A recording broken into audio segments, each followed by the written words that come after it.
श्री सद्गुरु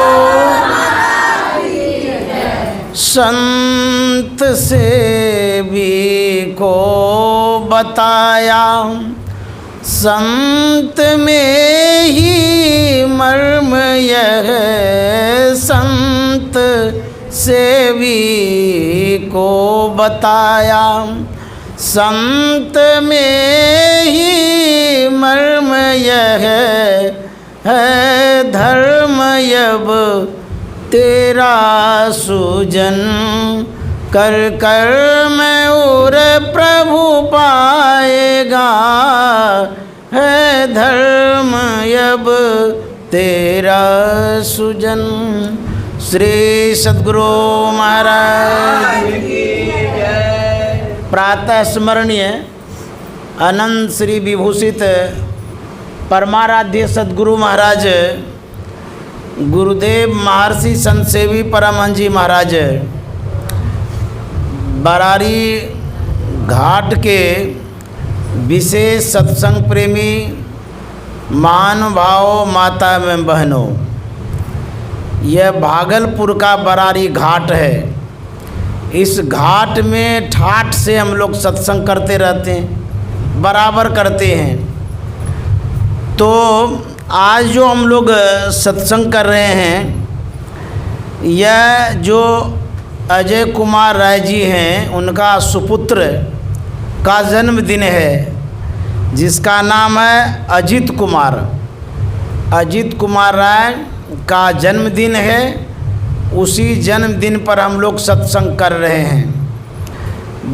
बच्चे का बड़ा सौभाग्य है कि उनके जन्मदिन को हम लोग मना रहे हैं, उनके जन्मदिन को याद कर रहे हैं। इससे शुभकामना होती है, मंगल कामना होती है। जो बड़े बुजुर्ग आपके आवास पर आते हैं, उनका आशीष मिलता, आशीर्वाद मिलता है।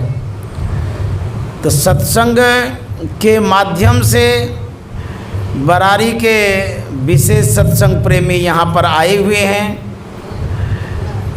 बच्चों की मंगल कामना सभा में हम लोग अमर कथा की बात सुन रहे थे।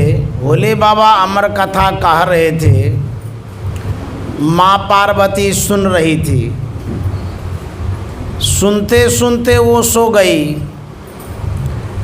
उसके बाद एक पैरोट तोते का जो बच्चा है, वह जन्म धारण करता है। भगवान शंकर के कथा में जो हुंकार भर रही थी माता जी, उसके बदले वो जो सुख है तोता, वो हुंकार भरने लगा। वह तो माँ पार्वती का काम कर रहा था।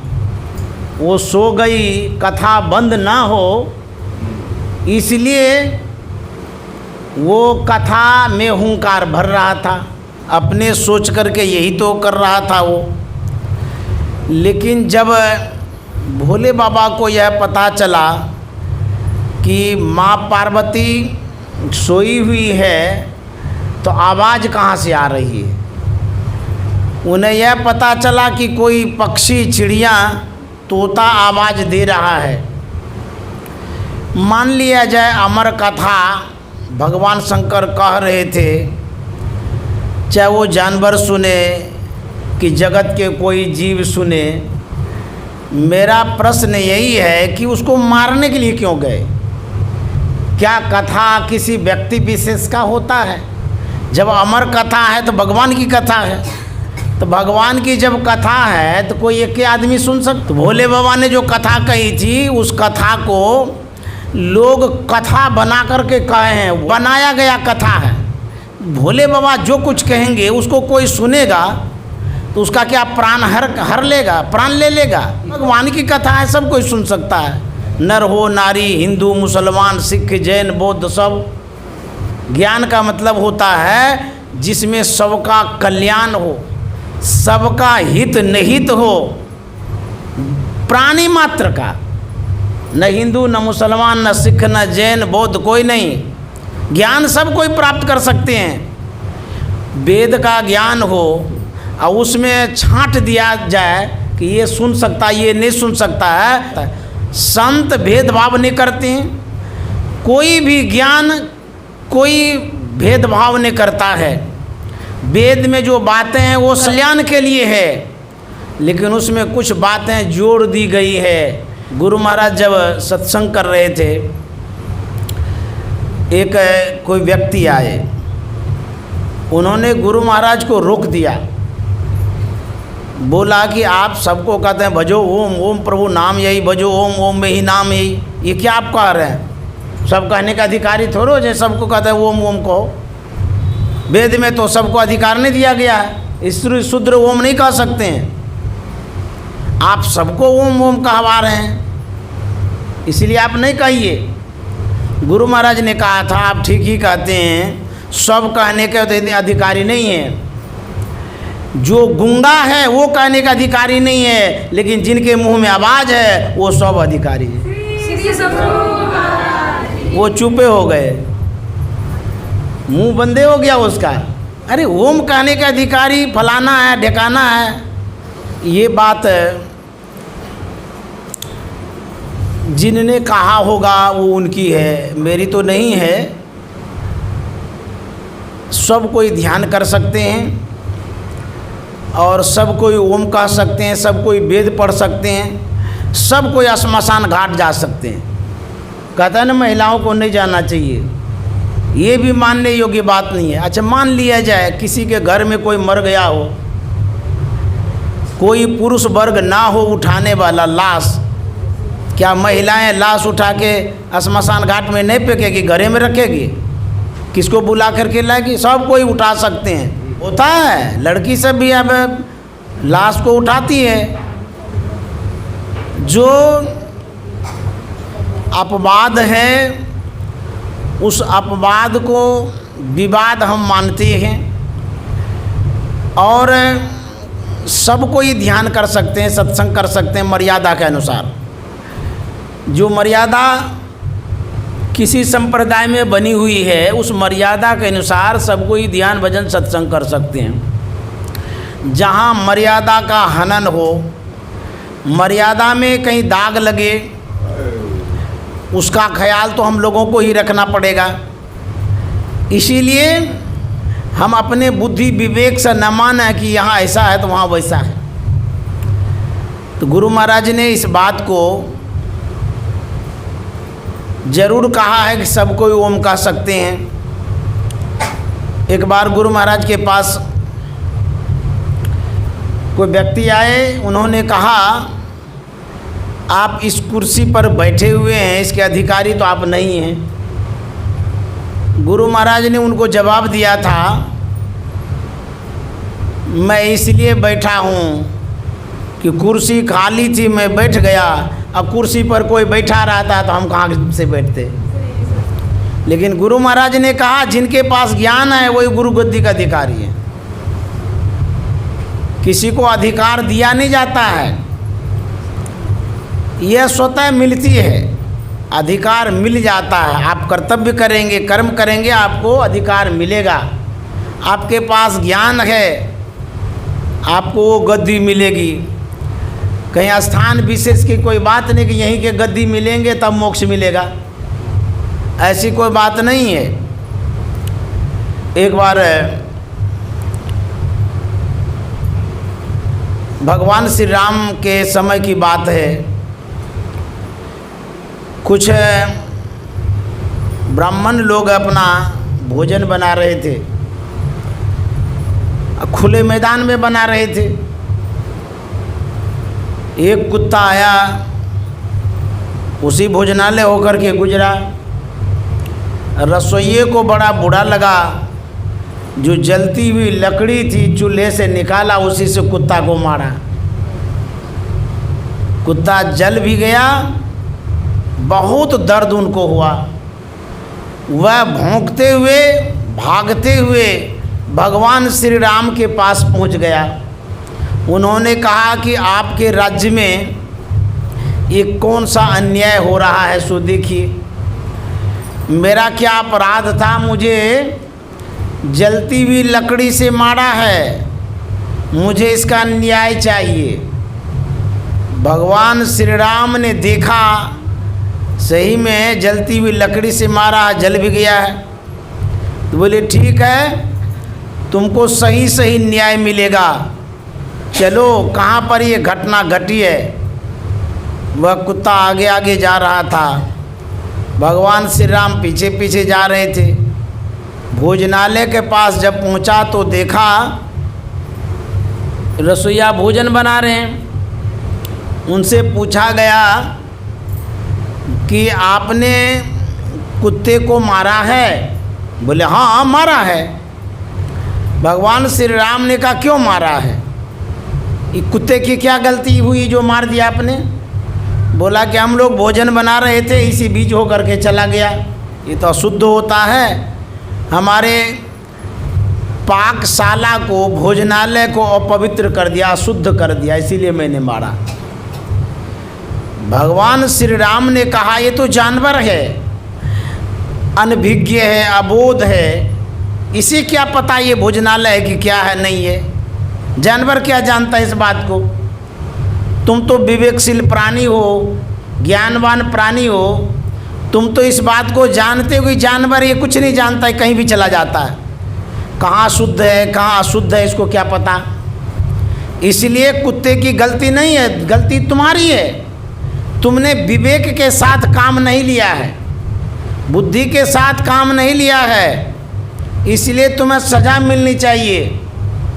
भगवान श्री राम ने कुत्ता से कहा आपको मारा है, आप निरपराध हैं, आपको बहुत कष्ट हुआ है, आप जैसा कहेंगे वैसी सजा इन लोगों को मिलेगी, बताइए इनको क्या सजा दी जाए।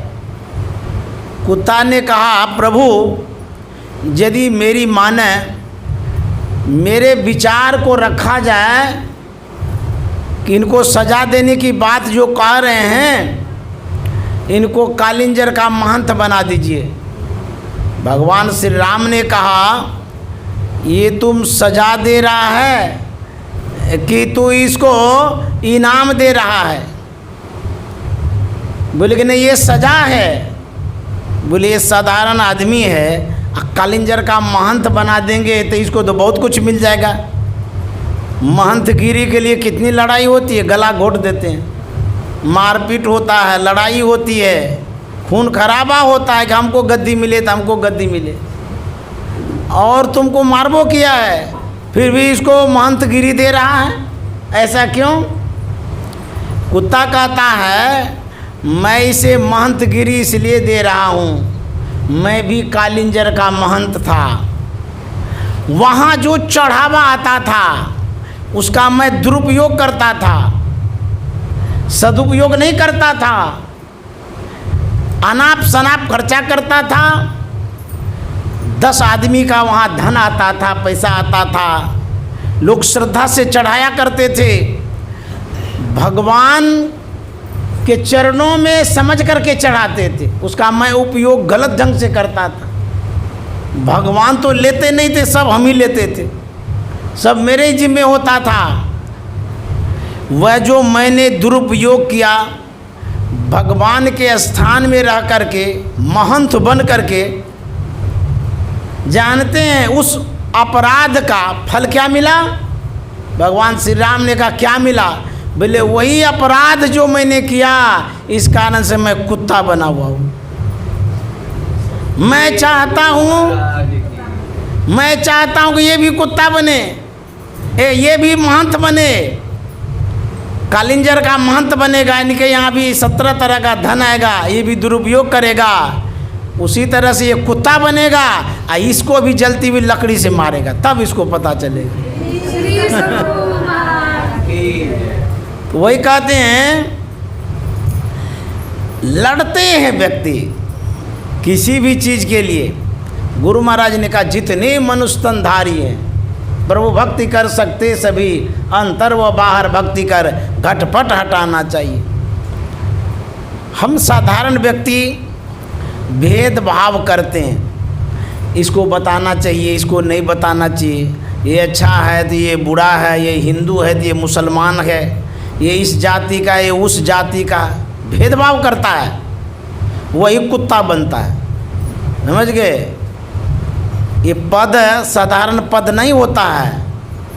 ऐसा मत समझिए कि गुरु गद्दी मिल गई तो बड़े महात्मा हो गए, महापुरुष हो गए, ऐसी बात नहीं है। गुरु गद्दी को संभालना, सहेज के रखना, उसकी मर्यादा बना के रखना बड़ी बात है। उसमें भूल होगी, चूक होगी, क्या दुर्दशा होगी, वो तो उसी को पता होगा, हमको क्या पता। लेकिन शास्त्र कहता है जो बागडोर आपके हाथ में मिला है, जो आपको स्थान मिला है, जो पावर मिला, शक्ति मिली है, वहाँ समता होनी चाहिए, एकता होनी चाहिए, सबको समान रूप से मानना चाहिए, समानता होनी चाहिए। यदि आप भेदभाव करेंगे तो आपकी जो दृष्टि भेद वाली है, इस जन्म में तो देख लीजिए दो दृष्टि से, फलाना है तो ढेकाना है, दो दृष्टि हो गई ना। और दूसरे जन्म में एक दृष्टि करके देंगे, अर्थात काना बना के भेज देंगे, एक आँख हटा देंगे। क्यों? आपने भेदभाव किया है। दो आँख से काम समता वाला नहीं किया, दो आँख से समता वाला काम करना चाहिए।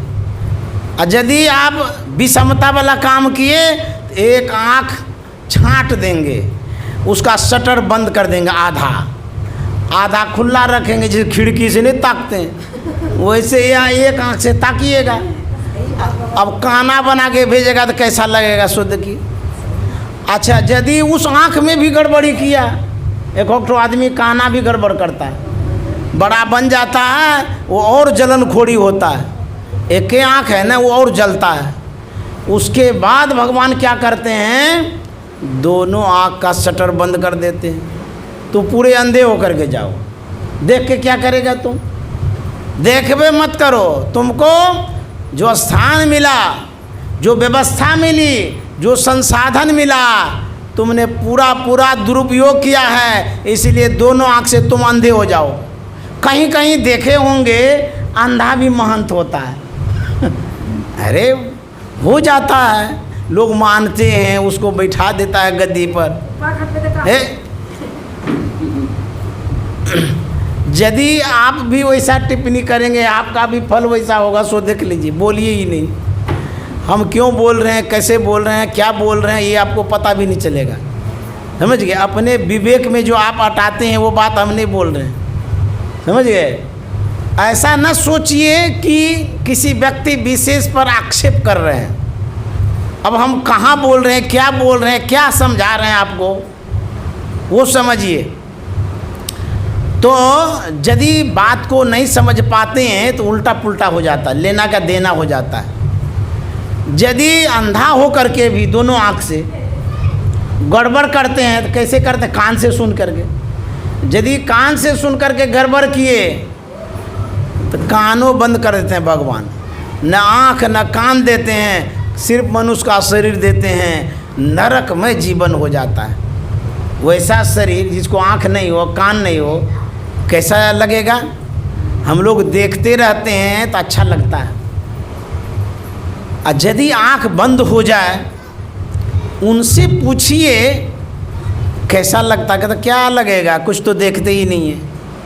अब थाली में भात है कि भांग है कि धतूरा है, क्या है पता नहीं, खा लेते हैं। देखने से कितना अच्छा लगता है। तो भगवान ने जो आँख दिया है, देखने की शक्ति दी है, संत का दर्शन करिए, साधना करिए, अंतर में जो कुछ देखने का ज्योति और शब्द देखिए, सुनिए। और जानते हैं आँख में भी जो क्षमता है देखने की, सब दिन का नहीं है। देखिए इतनी क्षमता घट जाती है कि लोग चश्मा लगाने लगते हैं ज्योति बढ़ाने के लिए, पावर बढ़ा लेते हैं, उसके बाद भी चश्मा भी काम नहीं करता। एक ऐसा समय आता है आँख भी काम नहीं करती है।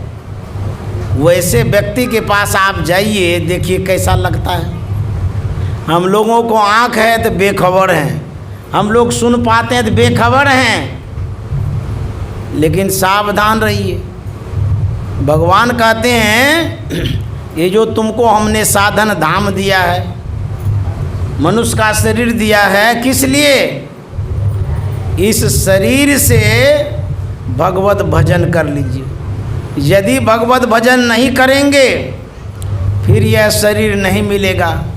गोस्वामी जी ने लिखा है, हरि तुम बहुत अनुग्रह किन्हो, साधन धाम विबुध दुर्लभ तनु, मोहे कृपा करी दिन्हो, हरि तुम बहुत अनुग्रह किन्हो। हे हरि, हे परमात्मा, आपने बड़ा अनुग्रह किया, कृपा किया है कि मनुष्य का शरीर दिया है। साधन धाम विबुध दुर्लभ तनु, यह जो शरीर है साधन धाम है, विबुध दुर्लभ तनु। विबुध माने बहुत, बहुत प्रकार का शरीर होता है। उन सभी शरीरों में श्रेष्ठ शरीर मानव का आपने दिया है, ये आपकी बड़ी विशेषता है। जैसे मान लिया जाए आप किसी के यहाँ गए, खूब प्रसन्न हो करके, खुश हो करके आपको स्टील का फटा हुआ गिलास दान करे, क्या आप खुश होंगे? कैसा बेकार आदमी है, फटा हुआ स्टील का गिलास दिया, क्या दिया? बेकार दिया, फेंक दीजिएगा उसको। लेकिन यदि आपको वह व्यक्ति प्रसन्न हो करके सोना का एक थाली दे दे तो आप कितने खुश होंगे, कितनी बड़ाई करेंगे, बाप रे बाप, सोने की थाली हमें दिया है, कितने महान आदमी हैं। एक भरी सोना देखना मुश्किल है आजकल, बिरले किसी के पास होगा। और यदि रहता भी है नाक में कान में कहीं भी, बड़ा सावधानी से रखते हैं, नहीं तो लेके भाग भी जाता है। एक महिला सत्संगिनी जा रही थी ट्रेन से मालदह, भागलपुर स्टेशन में खिड़की के बगल में अपने सीट पर बैठी थी, समझे। गले में सोने का हार था, जो छीनने वाला था वह ताक में था। गाड़ी खुलती है, चट से खिड़की से उसके सिकड़ी पर हाथ बढ़ा देता है, हार पर, और मजबूत सिकड़ी थी, जबरन उसको खींचता है। गाड़ी खुल रही है, खींचता है, गले में ऐसा खरोंच आया, खून भी आ गया और सिकड़ी लेके भाग गया। सोने का हार लेके भाग गया। तो थोड़ा सा सोना जब मिलता है आप फूले नहीं समाते हैं। गोस्वामी तुलसीदास जी महाराज कहते हैं ये अनमोल रतन तन मिला है, अनमोल तन, मानव तन मिला है। इसीलिए कहते हैं हे हरि, आपने बहुत अनुग्रह किया है। हरि तुम बहुत अनुग्रह किन्हो, क्यों? साधन धाम विबुध दुर्लभ तन। यदि मान लिया जाए आपके लड़के का विवाह है, उसमें कोई 5 लाख रुपया आपको दान कर देता है, तो सब कुटुंब को कहेंगे जानते जो शादी हो रही है फलाने बाबू की कृपा है। क्यों? उसने 5 लाख दिया है हमको अनुदान। खूब नाम लेंगे, गुणगान करेंगे, प्रचार कर देंगे, बड़ाई करेंगे। तो वही तुलसीदास जी महाराज कर रहे हैं। हे भगवान, हे परमात्मा, आपने अनुग्रह किया, कृपा किया है, हमको मनुष्य का शरीर दिया है। अच्छा, गोस्वामी जी इतनी बड़ाई करते हैं मनुष्य शरीर का। हम जो मनुष्य हैं अपने शरीर के विषय में विचार किए हैं, कितना अनमोल शरीर मिला है, कुछ भी नहीं विचार किए। यदि इसका महत्व समझ जाएंगे तब इस महत्वपूर्ण शरीर से कुछ काम करेंगे। अभी खाते हैं, सोते हैं, कमाते हैं, इतना ही से करते हैं। संत महात्मा कहते हैं इससे विशेष काम करना चाहिए। हम लोग इसके महत्व को नहीं समझते हैं, इसीलिए इतने ही दायरे में सीमित हैं, आगे कुछ करते ही नहीं हैं। मनुष्य का शरीर अनमोल है, इसका मोल संत जानते हैं। क्यों? इसलिए कि इस शरीर में उन्होंने खोज की है, उन्होंने पाया है। जैसे मान लिया जाए आपका घर है, ये हमारे जो अजय बाबू हैं उनका आवास है। सरकार को यह पता चले इस घर में हीरा भरा हुआ है, पता चल जाए, तब देखिएगा इस पर कैसे रेट आ जाता है, घर खाली करवा देगा, सरकार अपने कब्जे में ले लेगी। क्यों? ऐसा घर तो ढेर ऐसे बढ़िया बढ़िया, उसको काहे कब्जा में लेता है? इसलिए कि इस घर में कुछ विशेष है, हीरा है। चारों तरफ पुलिस से छान देगा, घेर देगा, हिलने नहीं देगा किसी को। ऐसा क्यों करता है? इसलिए करता है इस घर में बेशकीमती द्रव्य है, हीरा है, ऐसी वस्तुएं हैं जो अरब खरब की है, तब न खर्चा कर रही है सरकार। उसी तरह से यदि हमें पता चले यह मनुष्य का शरीर अनमोल है तो कितना हिफाजत से रखेंगे, कितना अच्छा से रखेंगे। हम लोग यह जान नहीं पाते हैं कि यह अनमोल भी है। गरेरी था, भेड़ बकरियों को चराने के लिए जंगल में जाया करता था, रोज जाता था। एक दिन की बात है, वह घर की ओर लौट रहा था, रास्ते में एक द्रव्य दिखाई दिया जो बड़ा चमकीला था। रुक जाता है, वह खोदता है, मिट्टी से निकालना चाहता, गड़ा हुआ था। खोदते खोदते पहले पैर से खोदा, डंडा से खोद के निकाला, जब साफ सुथरा किया तो बड़ा चमकीला। बड़ा खुश हुआ कि बाप रे बाप कितना सुंदर लगता है देखने में। वह क्या करता है, उस पत्थर को, जो पारसमणि पत्थर था, उस पत्थर को भेड़ के गले में बांध देता, इसलिए कि भेड़ देखने में सुंदर लगेगा। बांध दिया, उसके बाद उसको ऐसे ही चढ़ाने के लिए रोज ले जाता था, ले आता था। एक दिन जौहरी उस होकर के गुजर रहा था, भेड़ के गले में जो पत्थर देखा वो ठहर गया। वह गरेरिया से पूछता है कि अरे गरेरिया, ये भेड़ के गले में ये पत्थर कहाँ से लाया है, बेचेगा इसको? गरेरिया कहता है मैंने तो ज़मीन में पाया है, गड़ा हुआ था, और इसके गले में इसलिए बांध दिया कि देखने में बड़ा सुंदर लगता है। जहाँ तक रही बेचने की बात, यदि इसका कीमत भी है तो बेच दूंगा, कुछ तो पैसा आ जाएगा। जौहरी ने कहा कि कितना लोगे? गरेरिया कहता जो मिल जाएगा काफ़ी है मेरे लिए।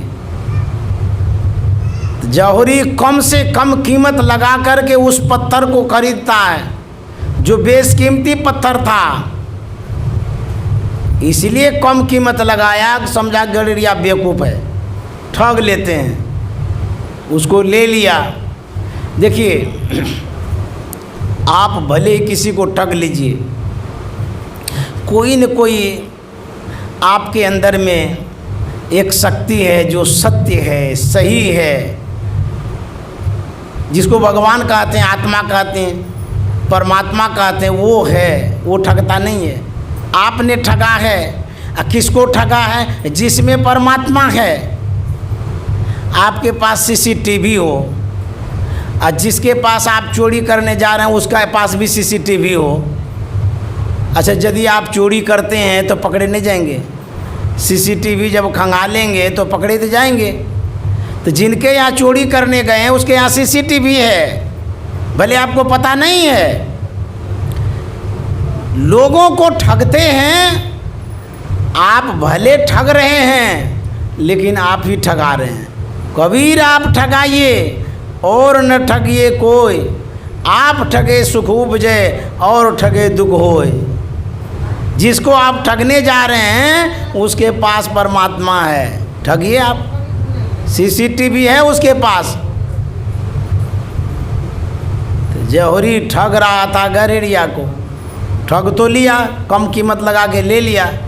गडेरिया अपने घर, जौहरी अपने घर की ओर बढ़ा।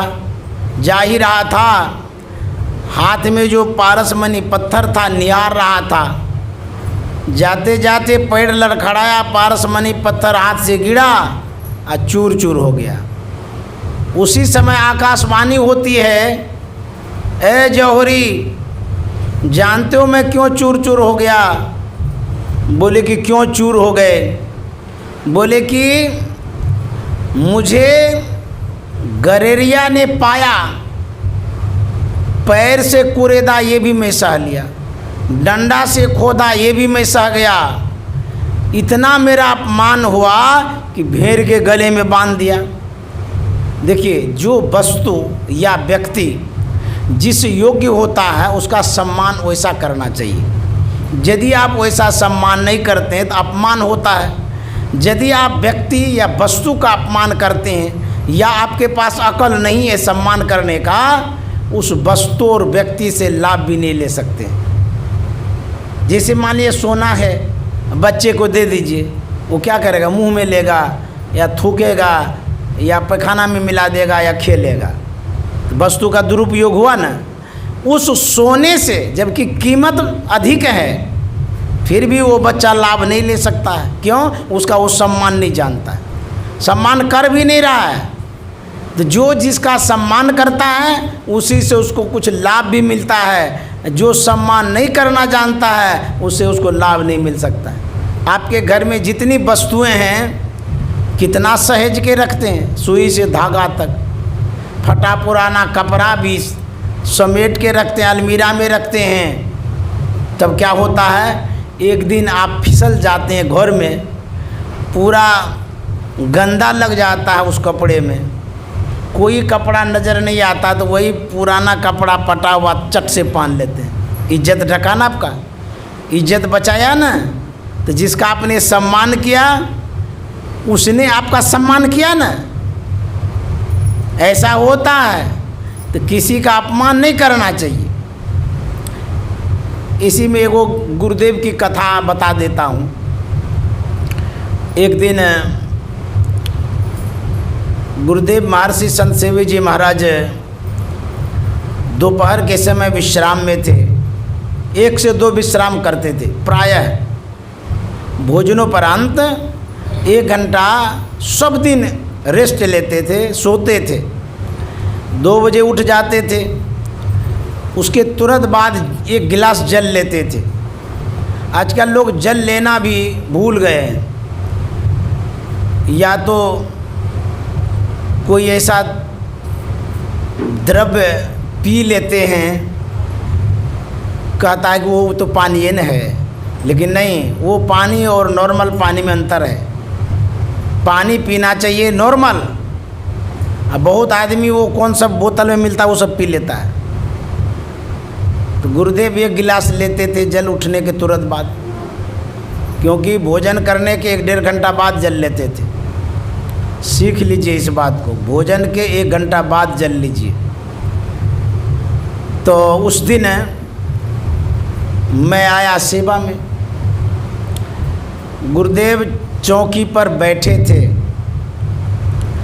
अच्छा, गुरुदेव जब सोते थे, चाहे कोई भी मौसम हो, ठंड का हो, गर्म का हो, जो भी मौसम हो, ये सीखिए। जो बता रहे हैं गुरुदेव की बात सीखिएगा तो बड़ा कल्याण होगा। यूँ गप नहीं मार रहे हैं हम। गुरुदेव जब सोते थे, ठौने से नीचे अवश्य चादर रख लेते थे, अथवा आवश्यकता होती थी तो गले तक लेते थे। पैर को अवश्य ढक कर के सोते थे कभी भी, चाहे कोई भी मौसम हो। मैंने देखा है, ठंडी का मौसम है उसमें तो ओढ़ते ही है सब कोई।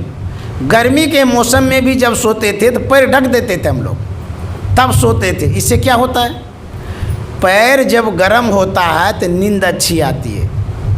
तो पैर गर्म, सिर ठंडा। गुरुदेव बताते थे माथा हर वक्त ठंडा होना चाहिए, अब पैर को गर्म रखिए। तो इस तरह से गुरुदेव सोते थे।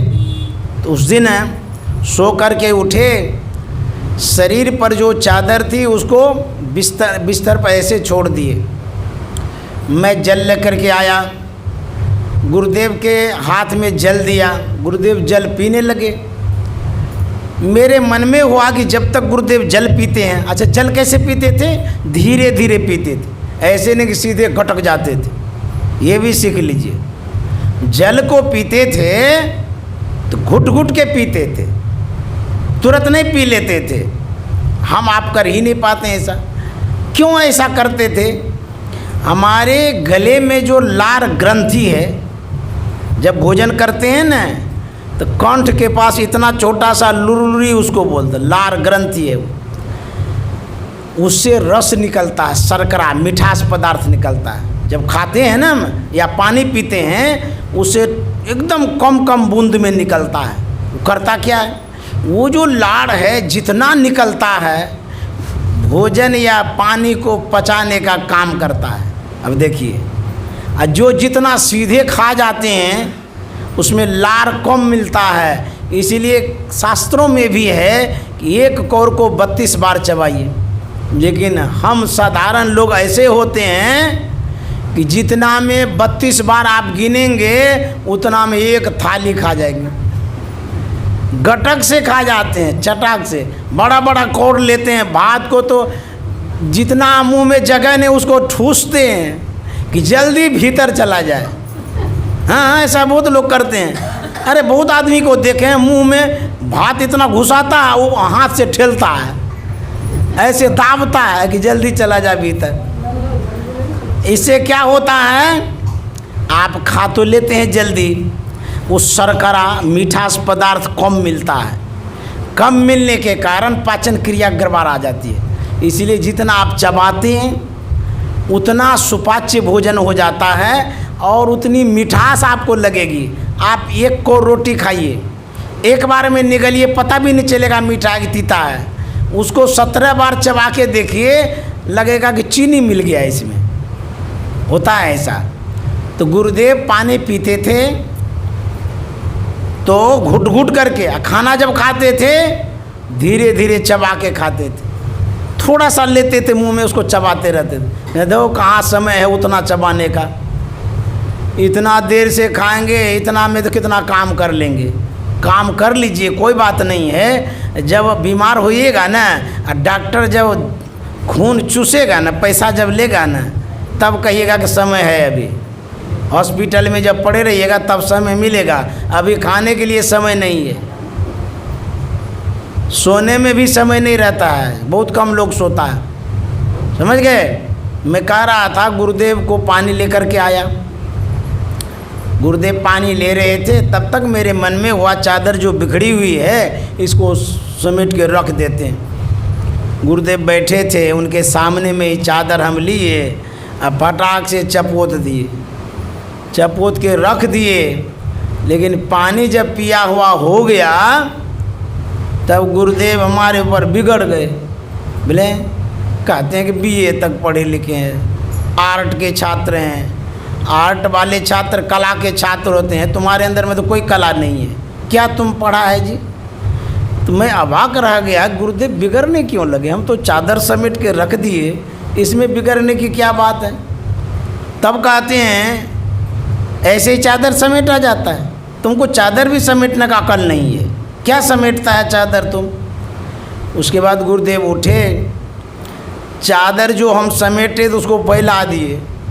उसके बाद बोले कि देखो कैसे समेटते हैं। तो जब चादर मोड़ते हैं, फोल्ड करते हैं तो आयरन जैसा दाग रहता है ना, ऐसे दाग लग जाता है। हमको दिखा रहे थे कि देखो कैसे समेट, ऐसे ऐसे मोड़े, दाग वाला हो गया ऐसे ऐसे हो करके, उसके बाद फिर और मोड़े, फिर और मोड़े, उसके बाद हाथ से सहला दिए, बोले देखो कैसा हुआ। तुम कपड़े का इज्जत दोगे तो कपड़ा भी तुम्हारा इज्जत बढ़ाएगा। गुरुदेव को मैंने देखा था, चाहे कुर्ता हो, गंजी हो, धोती हो,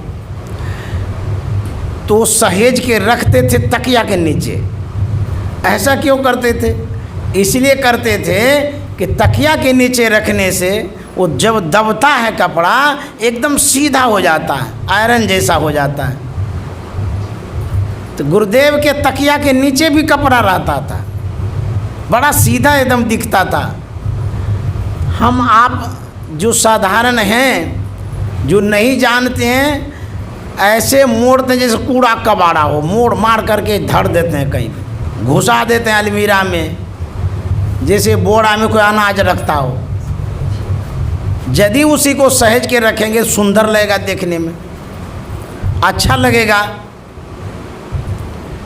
तो मैं क्या कह रहा था कि वस्तु के कीमत को समझना चाहिए। जौहरी ने वस्तु का कीमत समझा नहीं, वो साधारण समझ करके लिया था। आकाशवाणी में आवाज़ होती है, गरेड़िया का मैंने सब कुछ बर्दाश्त कर लिया, क्योंकि वो अनभिज्ञ था, अनारी था, मूर्ख था, उसकी गलती को मैं क्षमा कर दिया, कोई बात नहीं है। लेकिन तू तो समझता था, तू तो जौहरी है, तुमको तो अकल था, ज्ञान था, तू इसी का काम ही करता है, द्रव्य का। सोनार ही तो समझता है सोने के भाव को, सोने के महत्व को। एक एक कण आप गहना दीजिएगा ना साफ करने के लिए, उससे भी निकाल लेता है, आपको पता भी नहीं लगेगा।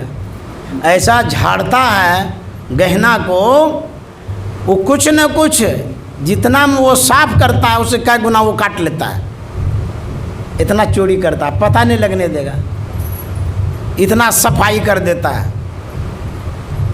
तो सोने, चांदी, हीरे का कीमत कौन जानता है? सोनार, जौहरी, उसी को पता रहता है। वो भी यदि कम कीमत लगावे तो इसका मतलब है दूसरे को ठगता है।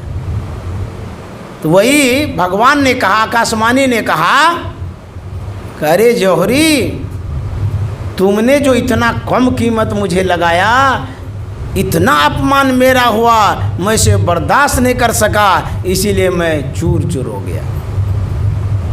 इस तरह से कहते हैं कि ये जो मनुष्य का शरीर है, इसका मोल देना चाहिए, अनमोल है ये। इस शरीर के विषय में सुंदरदास जी महाराज ने कहा है, जा शरीर माही तो अनेक सुख मानी रही हो, ताई तो विचारिया में कौन बात भली है। ये दूसरा रूप है शरीर का। एक रूप है जो अनमोल है, दूसरा रूप क्या है? जो निकृष्ट है। क्षितिजल पावक गगन समीरा, पंच रचित अति अधम शरीर, ये अधम भी है। देखिए, दो रूप है शरीर का। हम बाह्य दृष्टि से देखा करते हैं, ऊपर के दृष्टि से यदि देखेंगे, ये हाड़ मांस का लोथड़ा है। इसमें क्या है? हारन सु भरियो मुख, हारन के नैन नाक, हाथ पांव सो सब हारन की नली है। सप्त धातु का काया पिंजरा, तामाही जुगति बिन सुवा, सदगुरु मिले तो उबरे बाबू, नहीं तो परले हुआ। ये क्या है? कहते हैं हार मांस का लोथड़ा है। क्या है? मांस ही तो है, चमड़ा है, हड्डी है, खून है, पेशाब है, पैखाना है, और क्या है इसमें? यही भरा हुआ है। लेकिन यदि ज्ञान के दृष्टि से देखेंगे, विज्ञान के दृष्टि से देखेंगे, विशेष विमल विलोचन से अवलोकन करेंगे, तो पता चलेगा इसमें परमात्मा भी है, सुख शांति का साधन भी है। इसीलिए भगवान श्री राम ने कहा, बड़े भाग मानुष तन पावा, असुर दुर्लभ सब ग्रंथ हैं गावा। बड़े भाग्य से मनुष्य का शरीर मिलता है। ऐसा शरीर और किसी को नहीं मिलेगा। आप हाथी को देखे होंगे, बहुत बड़ा शरीर है, तो भगवान को तो यही कहना चाहिए, बड़े भाग हाथी तन पावा, कहना चाहिए न। या आप हम गाय की पूजा करते हैं, गौ को माता भी कहते हैं, हम लोग भी कहते हैं, तो लिखना चाहिए बड़े भाग गाय तन पावा, ऐसा तो नहीं लिखे। या जानवर में ऊँट भी बड़ा होता है, तो लिखना चाहिए बड़े भाग ऊँट तन पावा, ऐसा भी तो नहीं लिखे। जितना भी शरीर जानवर का है हम बड़ाई करते हैं, लेकिन मनुष्य के बराबरी नहीं कर सकते। मनुष्य से विशेष कोई शरीर नहीं है। हम आप भगवान का नाम लेते हैं, हाथी का भी नाम लेता है, सुने भगवान का नाम लेते हुए। गाय का भी भजन करती है, ऊँट का भी भगवान का नाम लेता है। बाघ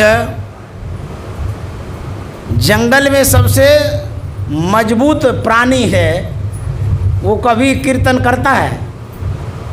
कभी नहीं करता है, लेकिन मानव करता है। तो मानव की ये विशेषता, ये खासियत है। आज हम लोग जो अजित कुमार जी हैं, बच्चे हैं, देखिए ये बच्चा कितना भाग्यशाली है जिनके नाम पर सत्संग हो रहा है।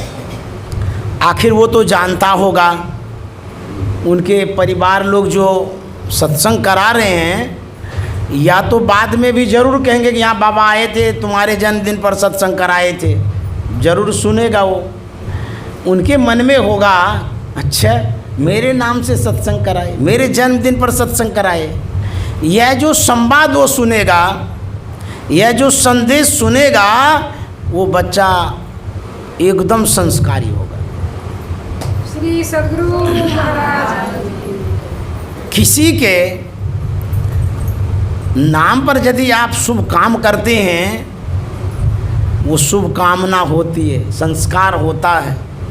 तो बच्चा पिछले जन्म का संस्कारी है, तभी तो आज सत्संग हो रहा है।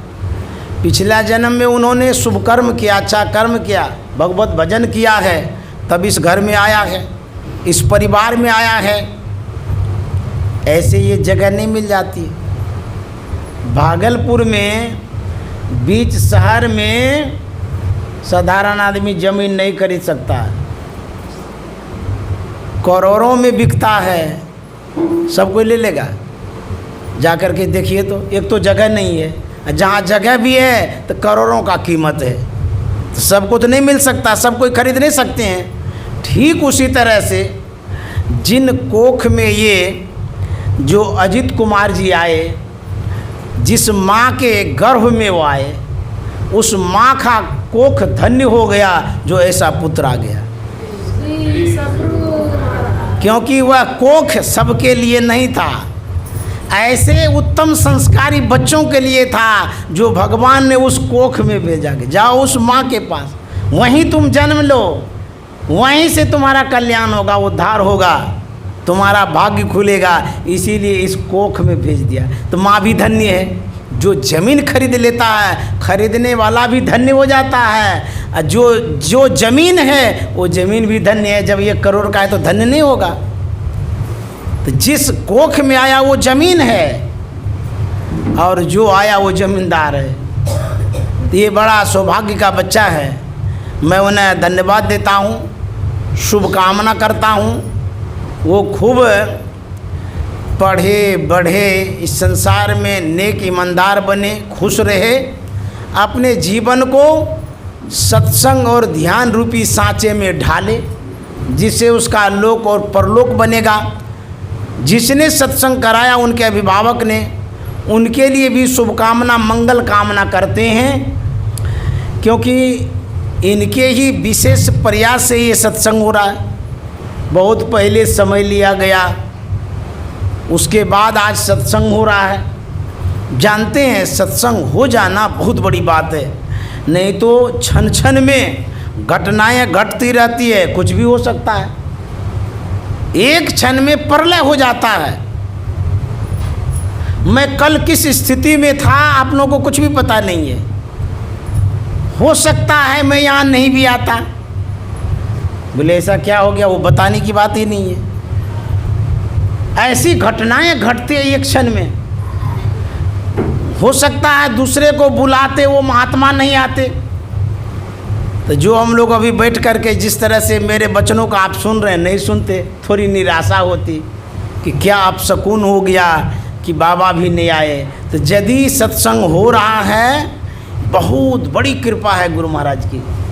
श्री सद्गुरु महाराज। हम लोग महत्व नहीं देते हैं, ऐसे ही बाबा हैं, फुर्सत है, आ जाते हैं, हो जाता है। नहीं, बहुत कठिनाई से होता है, बहुत बड़ी कृपा से होता है। सद्गुरु महाराज यदि नहीं चाहते तो ये सत्संग नहीं होता। ये वो चाहे हैं तब ये हुआ है।